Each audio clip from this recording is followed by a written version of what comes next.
திமுகனா ஒரு கொள்கை கோட்பாடு, அது திருட்டோ கமிஷனு, அதுக்கு திருடுறாங்க. அப்புறம் ரெண்டாவது அதிமுகவும் திருட்டு கட்சி தான். இருந்தாலும் அவங்க ஏதோ பேசுவாங்க, இவன் வந்தால் இது பண்ணுவான், இவன் வந்தால் இவன் குறை சொல்லுவான் அப்படின்னு இருக்கு. விஜய் வந்தால் என்ன செய்வார்? அவர் எப்படி மூன்றாவது முனைன்னு வைக்கிறீங்க? வைக்கட்டும், அவர் ஒரு கட்சி தனியாக நிற்கிறார். என்ன கொள்கை? அப்போ இது சீமான் அண்ணன் கிட்டேயோ இல்லை வேற ஒரு அரசியல் தலைவர்கிட்ட கேட்டிங்கன்னா சொல்லுவாங்க, மண்ணுக்கும் மக்களுக்கும் வந்தவங்க கிட்ட. விஜய் கிட்ட கேட்டால் ஆதவர்ஜன் இப்படி பார்ப்பாரு, புஷி ஆனந்த் இப்படி பார்ப்பாரு, இல்லை எவனாவது எழுதி கொடுத்தா சொல்லுவாங்க. இதுதான் வேறுபாடு. அதாவது தான் திருடன் அசல் வீடு நம்ப மாட்டான் அப்படிங்கிற ஒரு பழமொழி கேள்விப்பட்டிருக்கேன்ல, அவங்க திருடுங்கிறத மறைமுகமாக சுட்டி காட்டுறாரு. சீமானும் அவரும் திருடாங்க வரவே இல்லை. அதிகாரிகளுக்கு பயம் வரும், வெறும் சஸ்பெண்டு அப்படின்றப்ப இவர் எதை வேணாலும் கதை கட்டுவார், கதையை புனைவாருமா. நீ ஆமாஞ்சாமி போட்டுக்கிட்டு இருக்க. ஏற்கனவே எங்கள் ஆட்சியில் தான் நீ சொன்னீங்க 24 டெத்து நடந்துச்சுன்னு. சாராய கடையிலேருந்து தானே வருமானம். சாராய கடையிலேருந்து வர்ற காசு என்னத்துக்கு? 40,000 வச்சு என்ன பண்ணுவீங்க? சாராய கடை மூட தானே வருமானம் வருது.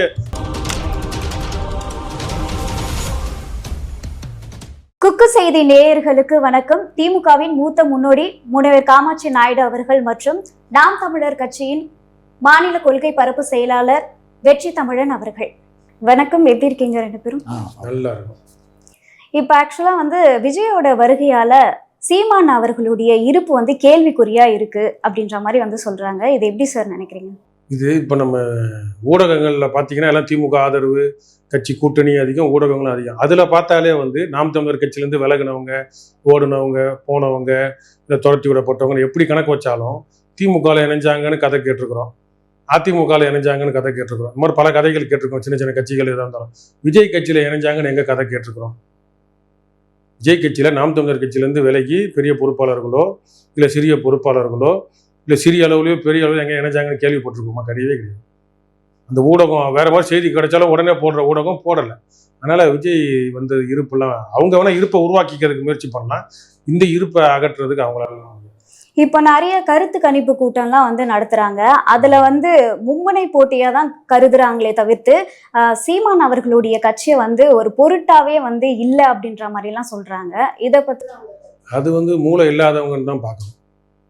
திமுகனா ஒரு கொள்கை கோட்பாடு, அது திருட்டோ கமிஷனு, அதுக்கு திருடுறாங்க. அப்புறம் ரெண்டாவது அதிமுகவும் திருட்டு கட்சி தான். இருந்தாலும் அவங்க ஏதோ பேசுவாங்க, இவன் வந்தால் இது பண்ணுவான், இவன் வந்தால் இவன் குறை சொல்லுவான் அப்படின்னு இருக்கு. விஜய் வந்தால் என்ன செய்வார்? அவர் எப்படி மூன்றாவது முனைன்னு வைக்கிறீங்க? வைக்கட்டும், அவர் ஒரு கட்சி தனியாக நிற்கிறாரு. என்ன கொள்கை? தேசியமும் திராவிடமும். தேசியம்னா என்ன, திராவிடம்னா என்ன? தமிழ் தேசியமும் திராவிடமும் இரு கண்கள். நல்ல என்ன செய்வார்? நேற்று யாரோ முந்தானத்து யாரோட நினைவு நாள்? தமிழ் தேசியமும் திராவிடமும் இரு கண்கள்னார்ல. ஆம்ஸ்டாங் நினைவு நாளுக்கு ஏதாவது போனாரா, வந்தாரா? ஸோ நினைவு நாளுக்கெல்லாம் எதுவும் போலனாலும் தமிழ்நாட்டில் ஏதாவது பிரச்சனை நடந்தா அறிக்கை வெளியிடுறாரு, அதுக்காக குரல் கொடுக்குறாரு. அப்போ அந்த கன்னட பிரச்சனைக்கு கமலஹாசன் ஒரு நல்லெண்ண அடிப்படையில், ஒரு உறவை மேம்படுத்துகிற அடிப்படையில் பேசுனதுக்கு விஜய் எங்கே பேசினாரு? பிரச்சனை பெருசாக கிளம்புச்சுல. கன்னட முதல்வர், கன்னட துணை முதல்வர், கன்னடத்தில் இருக்கிற சிறு சிறு குழுக்கள், அமைப்புகள், பெரிய கட்சிகள், பாஜக அமைதியாக வாயை புத்திட்டு இருந்தாங்க. இங்கே இருக்க பாஜக காலில் அவ்வளோ மன்னிப்பு கேளுன்னு சொன்னான். விஜய் ஏன் அதை பற்றி பேசலை? சினிமாக்காரர் தான், கமலும் சினிமாக்காரர் தான், நீனும் சினிமாக்காரர் தான், கருணாநிதி சினிமாக்காரர் தான், எல்லாருமே சினிமாக்காரனே வச்சுப்போமே. ஏன் பேசலை? அப்போ திராவிடம் என்ன ஆச்சு? கன்னடம் திராவிடம் இல்லையா? அதனால் அவர் அவர் இப்போ மற்றவங்களாவது அதை செய்வாங்க. ராமதாஸ் ஐயா வந்தாருன்னா மதுவிலக்கு, திருமாவளவன் வந்தாருன்னா சாதிய பாகுபாடுகளை ஒழிக்கிறதுக்கு என்ன பண்ணுவேன், ஜாதி வாரி கணக்கெடுப்பு, பஞ்சமி நில மீட்பு சொல்கிறாங்க. செய்கிறதுக்கு முனை வாங்கன்னு அர்த்தம். இவர் உட்காந்தாலும் ஒருவேளை ஓட்டு போட்டு, இந்த பக்த கோடிகள்லாம் ஓட்டு போட்டு ஒருவேளை வந்தாலும் இவருக்கு 4 பேர் சொன்னாதான். தனியாக எதுவுமே இல்லை. அது பேச்சிலே தெரிஞ்சிடும்ல. இப்போ கூட அவர் தமிழகம் முழுவதும் சுற்றுப்பயணம்லாம் மேற்கொள்ள இருக்கிறாரு. நிறைய மக்களை சந்திக்கிறாரு. இப்போ அஜித் குமார் கூட இறந்திருந்தாரு இல்லையா, லாக்அப் டெத்து. அவரோட வீட்டுக்கெல்லாம் போயிட்டு நேர்ல சர்வீஸ் பண்ணலாங்க. சோசியல் சர்வீஸ் வேறு, சேவை செய்யறது யார் வேணா செய்யலாம்.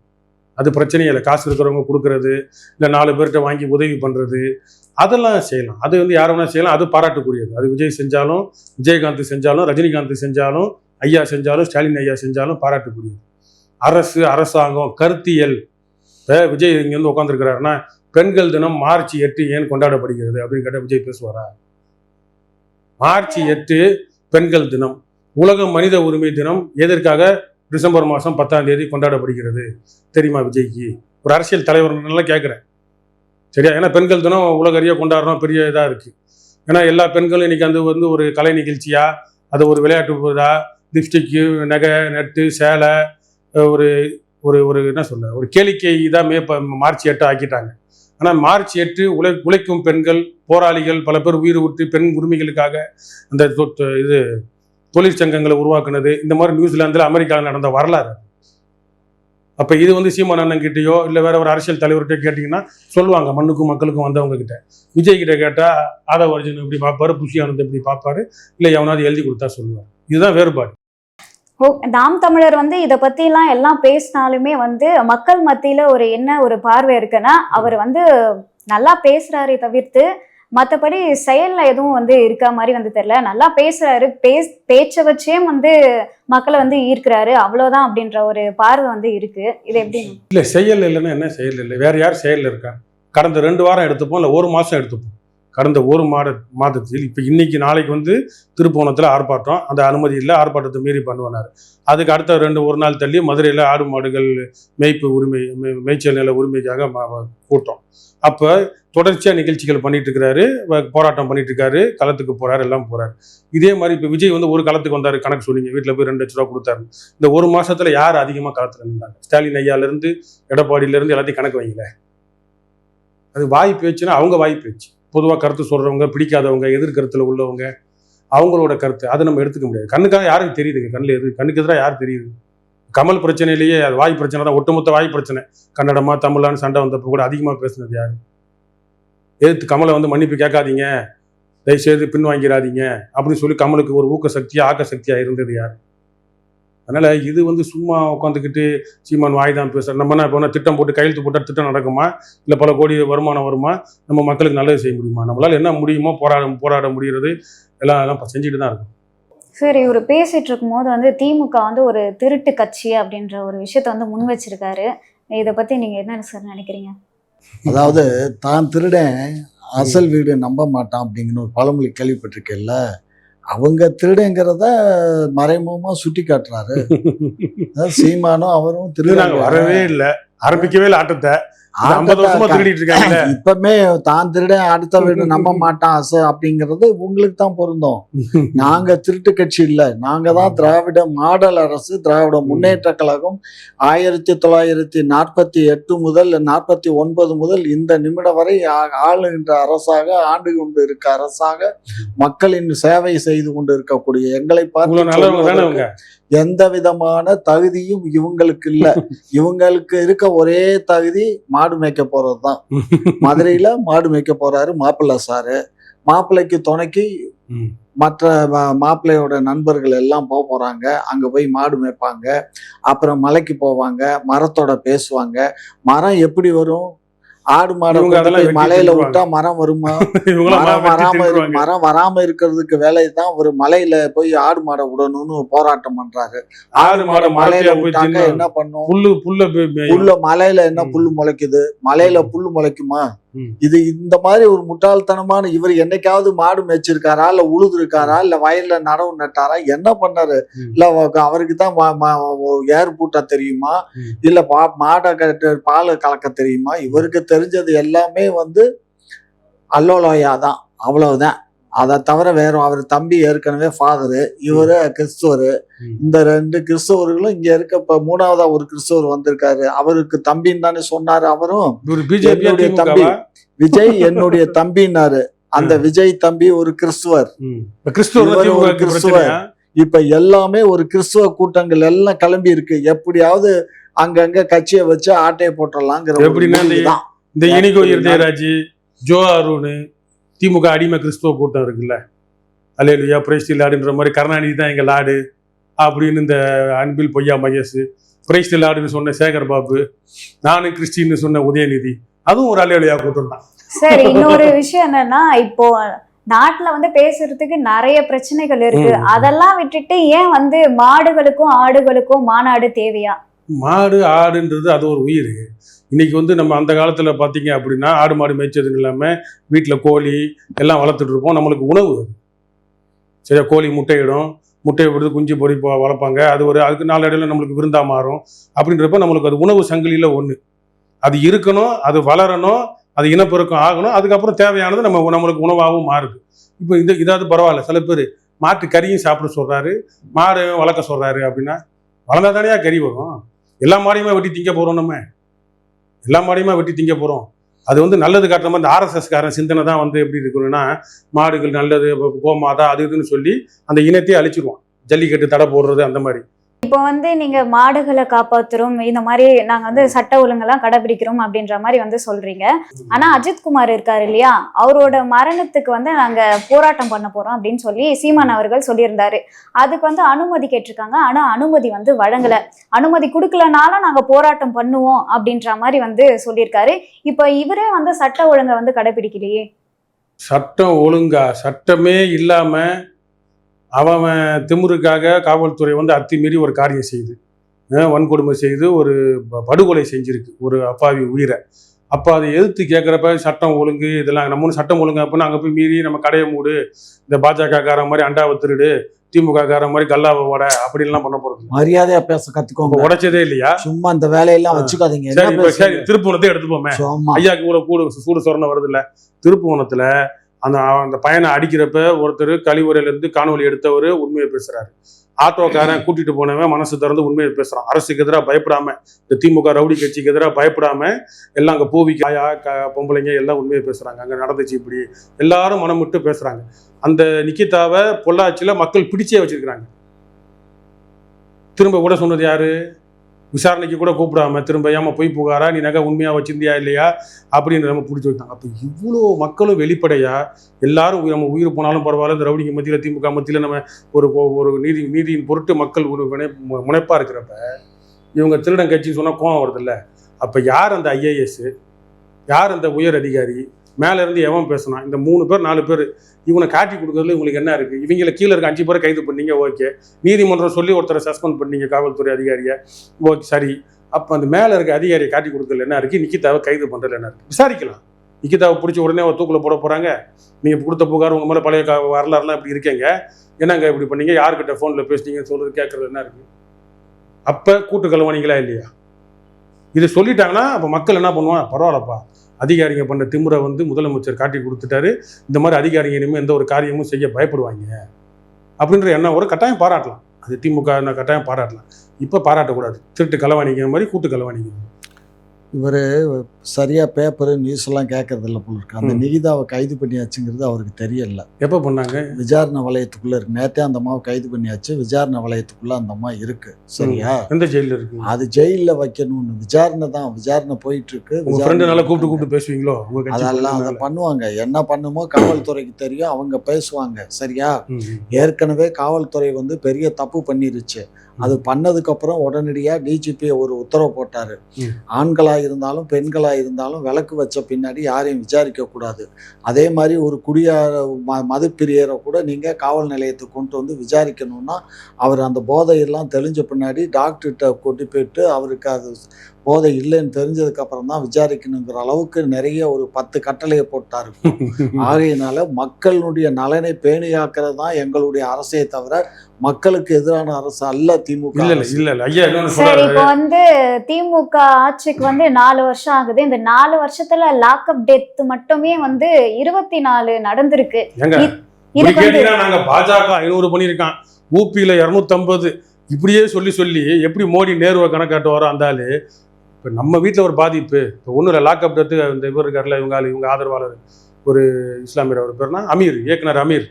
கிறிஸ்தவர்களை பிடிக்கல, இவருக்கு முஸ்லீமை பிடிக்குமான்றது தெரில எனக்கு. அமீர் சொல்றாரு, முதலமைச்சர் மன்னிப்பு கேட்டார். சரி, மன்னிப்பு கேட்கறது ஒரு பெருந்தன்மை, முதலமைச்சரை பாராட்டலாம். ஒரு நாள் லாக்அப்பில் போய் கவட்டையை பொழந்து லத்தியை போட்டு அமீர் அடிச்சு அப்படி இருக்கும். அப்போ அந்த சம்பவத்தை கண்டிக்கிறது, அந்த சம்பவத்தில் என்னென்ன நடந்துச்சு, என்னென்ன உண்மை வெளியே வர சொல்றதுக்கு ஒரு கண்டனம் தெரிவிக்கிற தப்பு இல்லையா? நீ முதலமைச்சருக்கு எதிராக கண்டனம் தெரிவிக்க வேணாம். இந்த மாதிரி ஒட்டுணிகள் அப்படி ஆயிட்டாங்க. அதனால ஐயா சொல்ல வர்றது வாய் புளிச்சதோ மாங்காய் புளிச்சதோன்னு பேசுறாருமா. ம். உண்மையை பேச இவங்களால இயலாது. நீங்க சொல்லுங்களேன், உண்மையா மறைக்கிறீங்களே. இங்க பாருங்க, நாங்க எந்த உண்மையும் மறைக்கல. யார் அந்த அதிகாரி? டெல்லியில இருந்தவன், பாருங்க, தலைமை செயலகத்துல வந்தவன் யாரு? யாருங்க, யாராக இருந்தாலும் குற்றம் செய்தவர்கள் விசாரணை செய்து தண்டிக்கப்படுவார்கள். ஏற்கனவே அண்ணா பல்கலைக்கழகத்தில் தவறு செய்தவன 5 மாதத்துல அவனுக்கு நாங்க 30 ஆண்டு காலம் வேற வழி இல்ல. இப்ப எல்லாமே வெளியே வந்துருச்சு, சும்மா டிஜிட்டல் ஆயிருச்சு. ஸ்டாலின் ஐயாவே ஒரு தடவை சொன்னாரு. ஸ்டாலின் ஐயாவே இல்ல ஐயா, பாருங்க, இந்த 6 பேர், இந்த காவலர்கள் 6 பேரும் குற்றச்சாட்டுகள் நிரூபிக்க அப்பாவி கீழே இருக்கிறவன் கொத்தடிமை அவனதான் பிடிப்பாங்க. ஸ்டாலினே ஒரு தடவை திமுக கட்சி பொதுக்குழுவா செயற்குழுவா ஏதோ ஒரு மாநாட்டுல தெளிவா பேசினாரு. எல்லார் கையிலையும் இன்னைக்கு பார்த்து இருந்துக்கங்க, எல்லார் கையிலையும் செல்போன் டிஜிட்டல் இருக்கு அப்படின்றத ஸ்டாலினே சொன்னார். திருட்டு பிள்ளைகளா காலங்காலமா நம்ம கட்டிங் கமிஷன்லாம் போட்டிருப்போம், இப்போ கொஞ்சம் பார்த்து தெளிவா இருங்கடா, ஸ்மார்ட்டா கூகுள் பே அப்படின்னு போங்கடான்னு சொல்லியிருப்பாரு. இவங்களுக்கு புரியல. இன்னும் பழைய பஞ்சாங்கமே உட்காந்துட்டு கட்ட பஞ்சாயத்து பேசுறது, அது பண்றது இது பண்றது. இப்போ காவல்துறைன்னு எடுத்துக்கிட்டோம்னு வச்சுக்கோங்களேன், ஐயா திமுகன்னு கிடையாது, அந்த கட்டமைப்பே அப்படிதான். அது எடப்பாடியா இருக்கட்டும் யாரா இருந்தாலும், அப்போ அந்த கட்டமைப்புல காவல்துறை இருக்கிறப்ப இவங்க பார்வையில இருக்குதா, அரசோட பார்வையில இருக்குதா? முதலமைச்சர் அவர் காவல்துறை அமைச்சர், அப்ப அவரோட பார்வையில நடக்குதா அப்படின்றது தான் இருக்கணும். இந்த மாதிரி லாக்அப் டெத்லாம் காலங்காலமா நடந்திருக்கு. இது இந்தியா முழுக்க நடந்திருக்கு, உலகம் முழுக்க நடக்குது. ஒரு நாடு இன்னொரு நாடோட போர் நடக்கிறப்ப இப்போ இலங்கையில தமிழர்கள்லாம் கடல் படை கொண்டுட்டு போய் பெண்களை நிர்வாணமாக்கி அடிக்கிறது, இந்த மிளகா பொடி இதெல்லாம் இப்ப இந்த ஜாதிய கொடுமையிலேயே சிறுநீரை மூஞ்சில கழிக்கிறது, இதெல்லாம் காலங்காலமா நடக்குது. ஆனால் திராவிட மாடல் நாங்க அப்படி இப்படின்னு பெருமை பீத்திக்கிட்டு இருக்கிறதுனால நான் என்ன சொல்றேன் அப்படின்னா, அந்த காவல்துறையை தன் பார்வையில தன் கட்டுக்கோப்புல வச்சிருந்தோம் அப்படின்னா, இப்பயாவது அந்த 3 அதிகாரி, இந்த யார் அந்த சாரு, இதுல யார் அந்த சாருன்றத நம்ம ஒரு அடியை போட்டோம்னா அடுத்து பயம் வரும்.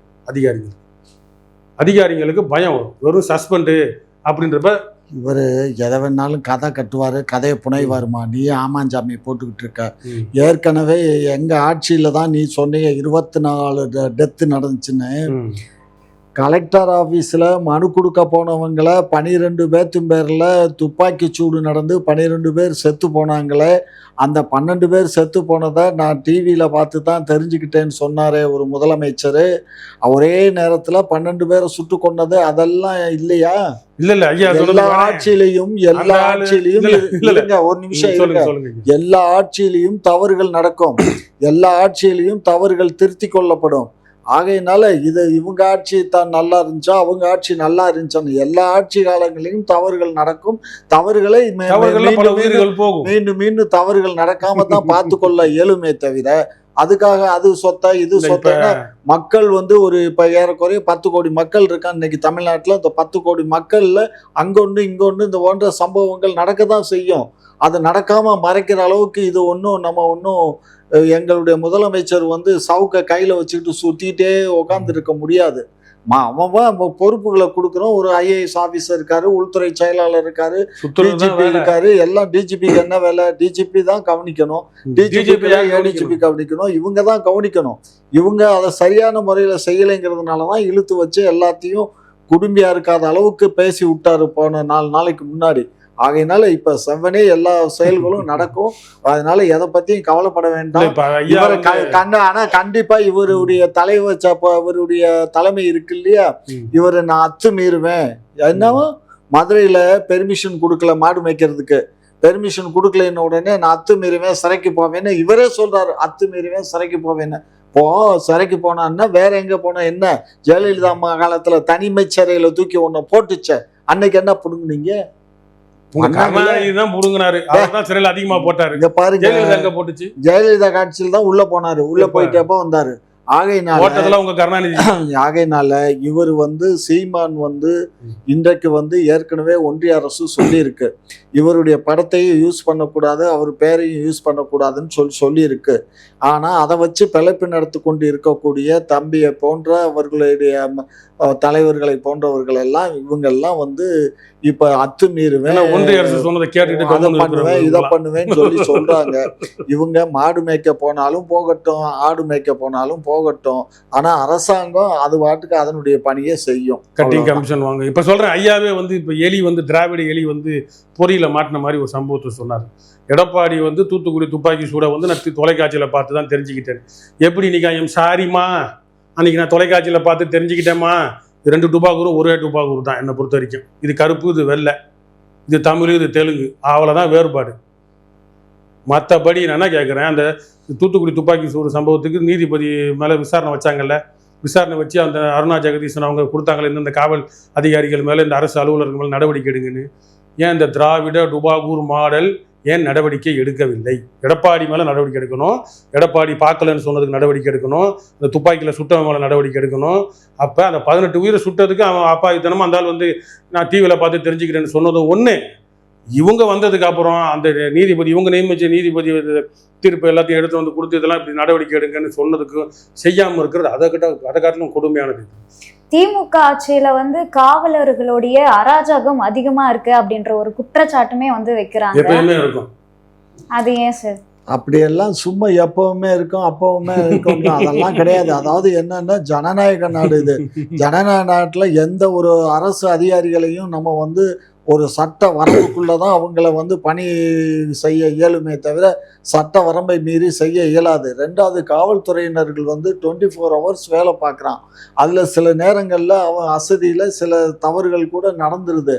அதனால பண்றது தான். இப்போ அவனுக்கு ஓய்வு கொடுங்க. இப்போ அதுக்கு ஓய்வு கொடுத்தாங்க, அடுத்து அதை பார்க்கணும்ல. ஓய்வை கொடுக்குன்னா ஒருத்தன் வேலை வாய்ப்பை கொடுங்க. இங்க பாருங்க, வேலை வாய்ப்பை கொடுங்கன்னா காசு பணம் உங்க அப்பா வீட்டுல இருந்து வருதா இல்ல உங்க அம்மா வீட்டுல இருந்து வருதா? என்ன சாராய கடையில இருந்து வருமானம், சாராய கடையில இருந்து வர்ற காசு என்னத்துக்கு? 40,000 வச்சு என்ன பண்ணுவீங்க? சாராய கடை மூட தானே வருமானம் வருது.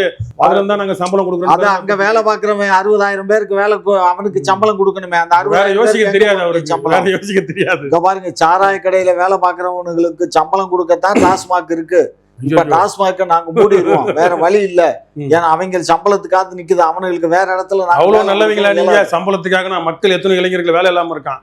166வது ரெட்டைமலை சீனிவாசன் அவர்களுடைய பிறந்த நாளான சீமான் அவர்களும் ஏர்போர்ட் மூர்த்தி அவர்களும் ஒன்னா சேர்ந்து போயிட்டு மரியாதை பண்ணியிருக்காங்க. இதை எப்படி சார் பாக்குறீங்க? இல்ல, அவரு அண்ணன் தம்பி, அவரு சீமான் வந்து இவருக்கு அண்ணன் ஏர்போர்ட் மூர்த்திக்கு. அதனால அண்ணனும் தம்பியும் இன்னொரு கூட போயிருக்காரு. பூவை ஜெகனும் போயிருக்காரு. 3 பேரும் போய் காலையில் மாலை வச்சாங்க. அது தவறு இல்லை. எனக்கு கூட முதல்ல தெரிஞ்சிருந்தா நான் கூட போயிருப்பேன். ரெட்டமலை சீனிவாசன் ரொம்ப ஒரு மனிதநேயம் மிக்க ஒரு மனிதர். அவருடைய பிறந்த நாளை கொண்டாடுறதுல தவறு இல்லை. அதுக்கு அவங்க போனதை நான் வாழ்த்துறேன், வரவேற்கிறேன். Okay sir. இப்போ வந்து நீங்க திமுக வந்து சாராயம் இந்த மாதிரி மது கடைகள்லாம் அதிகமாக்கிட்டாங்க, அந்த மாதிரி இதுவே பேசிட்டு இருக்கீங்க. அப்போ கள்ளு குடிக்கிறது மட்டும் வந்து நல்லதா? அதுவும் வந்து ஒரு போதை பொருள் தானே? கள்ளு குடிக்கிறது கெட்டதுங்க. இந்தியாவில் மற்ற இடத்துலலாம் எங்க இருக்கு? ஆந்திரால ஏன் இருக்கு? புதுச்சேரியில் ஏன் இருக்கு? கேரளால ஏன் இருக்கு? வேறு மாநிலத்தில் இப்போ இவங்க ஆள்ற இவங்க ஆந்திரா இவங்க ஊர் அங்கே இருக்கு. கேரளா இந்தியா கூட்டணி கம்யூனிஸ்ட் ஆள்றான், ஏன் அங்கே கல் இருக்கு? அப்போ நீங்கள் என்னமோ இது மட்டும் இங்கே மட்டும் அறிவாளி மாதிரி, டாக்டர் கிருஷ்ணசாமி மாதிரி திடீர்னு மூலையில் ஒரு கொண்டை முளைச்ச மாதிரி இது மது நான் லிட்டர் கணக்காக குடிக்க போகிறாங்க. மற்ற ஊர்லலாம் இருக்குல்ல, அதில் பை ப்ராடக்ட்ஸ் எத்தனை இருக்குது? கல்லை எடுத்து இப்போ பதனியாக மாற்றுறாங்க, பல பொருள் உருவாகுது இல்லை. அப்போ கல் குடிக்கிற ரா மெட்டீரியல். அப்போ அதை குடிக்கிறதுல என்ன இருக்குது? எவ்வளோ குடிக்க முடியும் ஒருத்தனால? எவ்வளோ உற்பத்தி செஞ்சு? இந்த கல்லுலையுமே வந்து சில கெமிக்கல்ஸ்லாம் வந்து ஆட் பண்ணி தான் விற்கிறாங்க. ஸோ அதை அப்போ அரசு கையில் எடுக்கிறப்ப அதை மானிட்டர் பண்ணுறது தான் வேலை. அது ஒரு துறையாக மாற்றுங்க. சாராய கடையில் 60,000 பேருக்கு வேலை இருக்காத சம்பளம் கொடுக்குறோம்னா அதுக்கு தான் விவசாயத்தை தொழிலாக மாற்றி அதை அரசு தான் ஆக்குறோம்னா அதில் வேலை வாய்ப்பு இதுதான் இயற்கையாகவே இருந்துட்டு போகுது. அதில் சம்பளம் கொடுத்துட்டு போகிறோம். அப்படி பார்க்க வேண்டியதுதான் நாம் தமிழரோட யோசனை. வேற ஏதாவது வருமானம், கஞ்சா வித்தா தான் வருமானம், அதுதான் வருமானம், அது திராவிடத்தோட சிந்தனை. ஓகே சார், உங்களுடைய நேரத்தை ஒதுக்கி பல்வேறு கேள்விக்கு வந்து பதில் அளிச்சிருக்கீங்க. அதுக்கு ரொம்பவே நன்றி சார்.